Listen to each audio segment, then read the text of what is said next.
Morning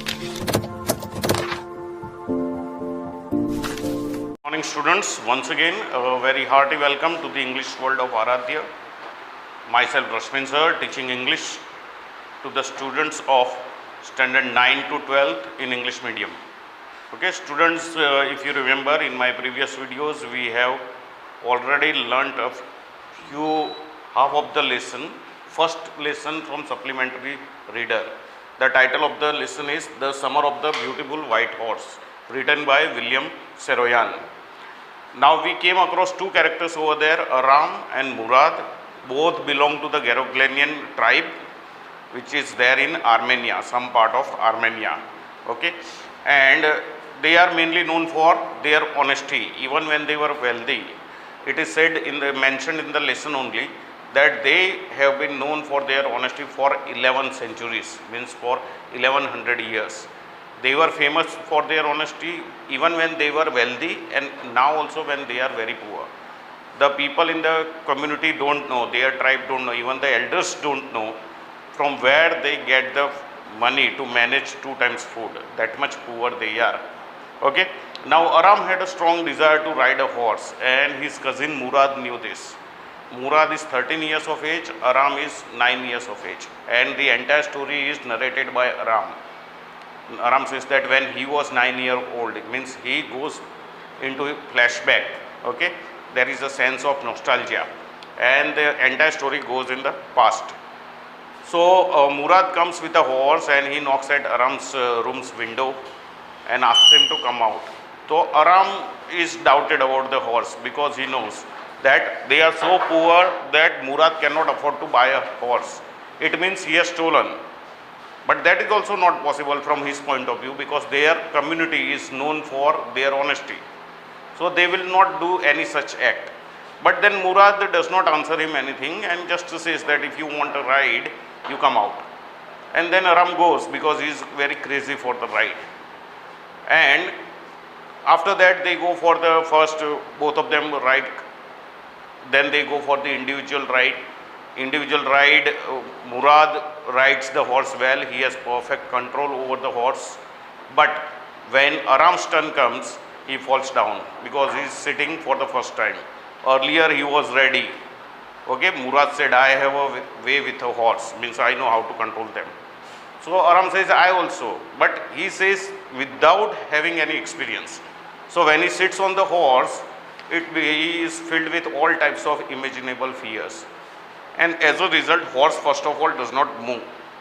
When Murad guides him, you kick into his muscles, then the horse will move.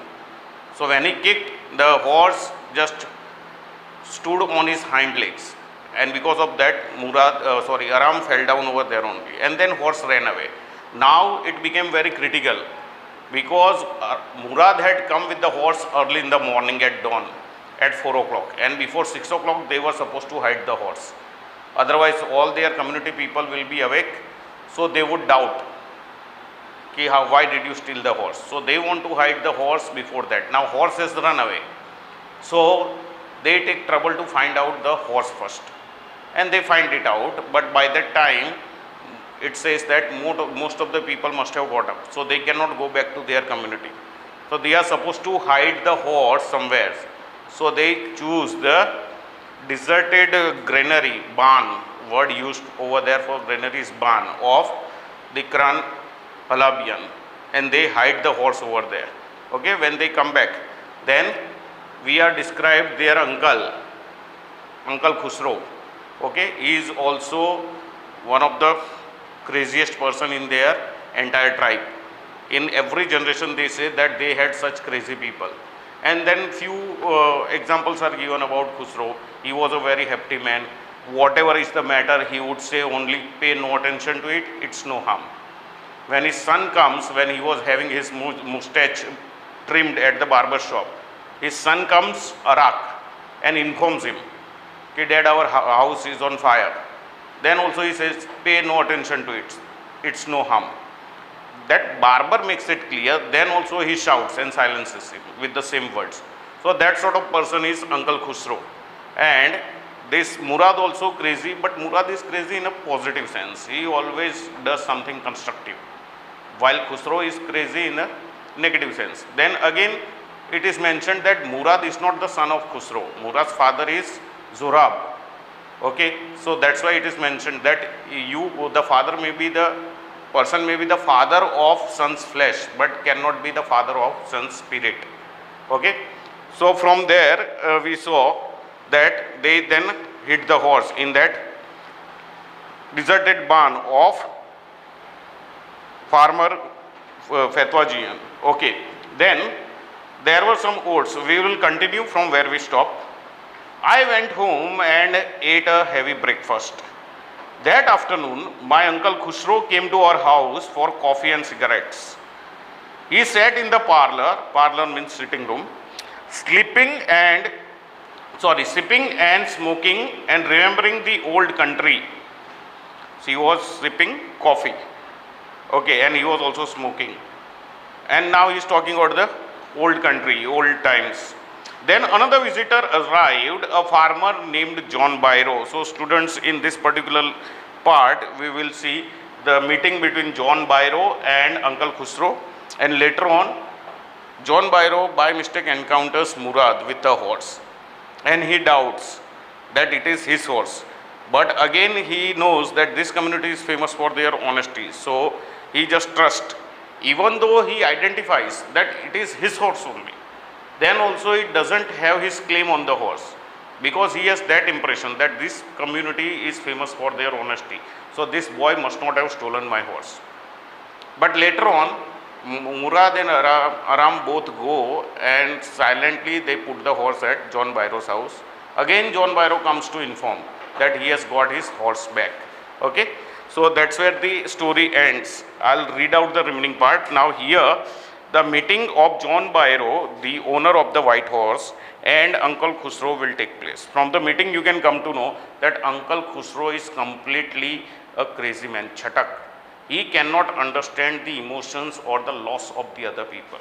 He cannot console them properly. Okay, so through dialogues only we will come to know.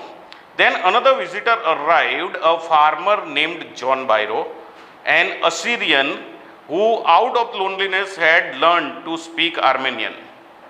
Okay, by birth he was an Assyrian, but he had loneliness, so he did not have anything to do.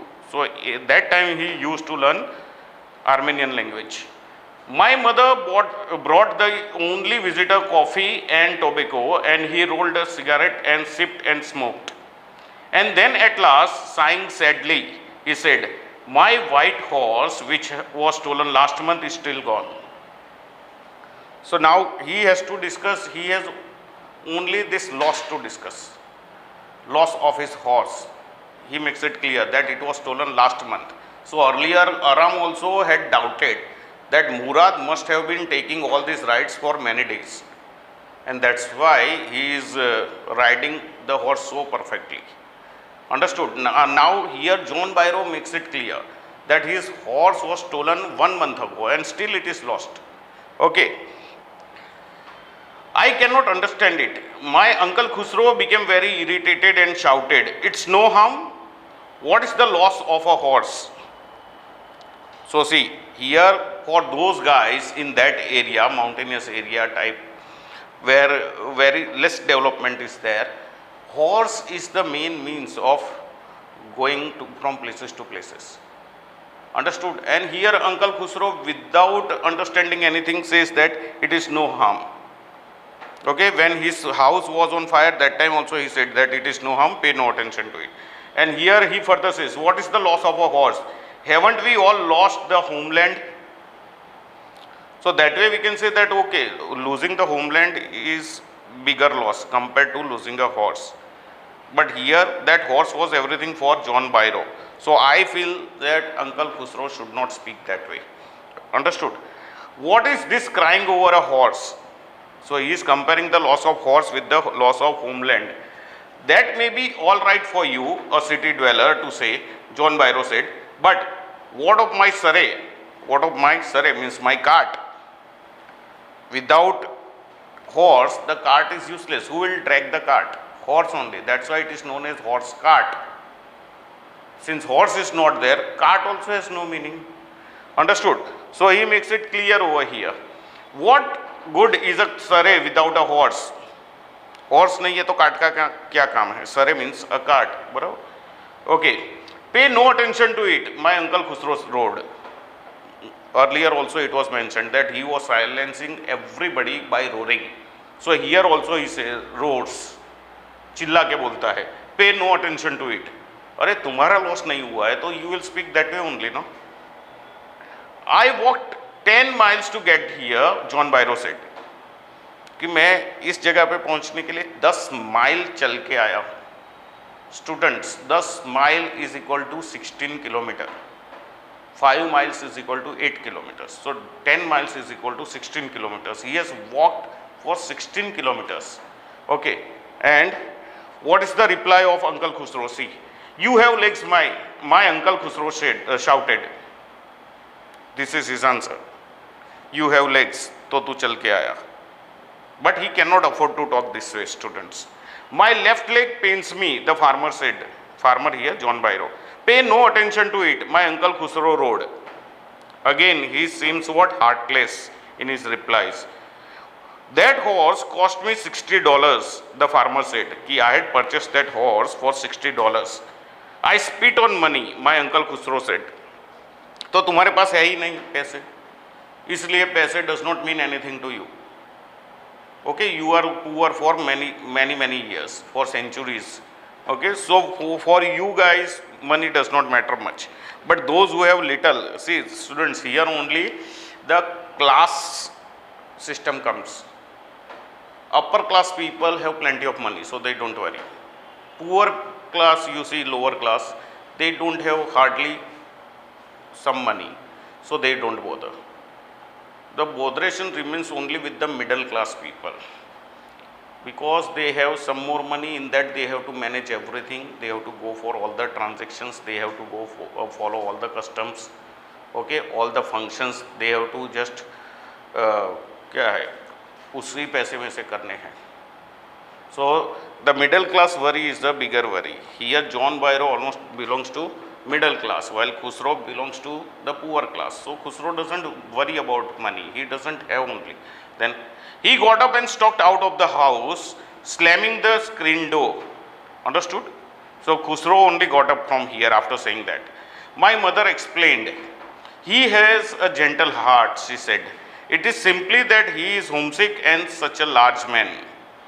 So mother is trying to console John Byro कि उसकी बात का बुरा मत मानना, खुसरो की बात का बुरा मत मानना, बराबर. वो एक सज्जन आदमी है, बस वो थोड़ा होमसिक हो गया है, बराबर. होमलैंड चली गई इसलिए वो होमसिक हो गया है.